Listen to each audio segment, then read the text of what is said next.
Big-time cleanup operations ang welcome gift ng nagbabalik Yorme na si Manila Mayor Isko Moreno Domagoso sa pagsisimula ng kanyang bagong termino sa kabisera ng bansa.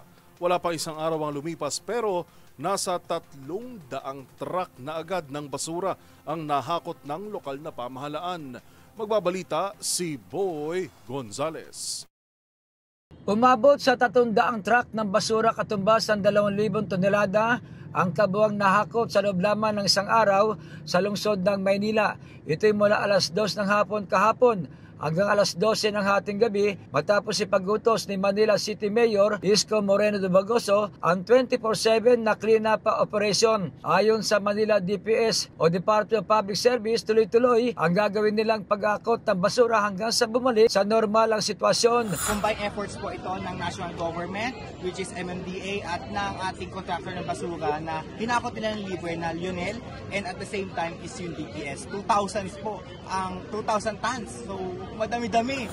Sa kabahan ng Recto Avenue sa Divisoria, pinaliguan, sinabo ng mga kasada hanggang sa matanggal ang masangsang na amoy. Ayon kay Mayor Isko, nagagawa ng paraan ang lokal na pamahalaan upang kahit papaano ay maging maayos ang hanap buhay ng mga vendors na hindi sila nakakaistorbo sa publiko at mga pampaserong jeep. Tuloy pa rin yung hanap buhay, boy. Kung mapapansin mo, okay naman sila dyan.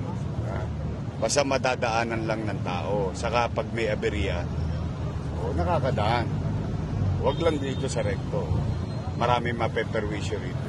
Sa ngayon, tuloy-tuloy ang lokal na pamahalaan sa ginagawa nilang paglilinis kung saan umaasa sila na makikisa ang bawat Manileño at mga opisyal ng barangay. Ikinatuwa naman ng mga residente ang agarang aksyon na ginawa ni Mayor Isko Moreno, partikular ang mga nagtutungo sa Divisoria kung saan naging maaliwalas, babago at maluwag ang daloy ng trapiko. Nakakatuwa lang po kasi wala nakakaiyak. Kasi ngayon lang ulit naging malinis ng ganito. Para sa MBC TV Network News, ito si Boy Gonzales, una sa Pilipinas, una sa Pilipino.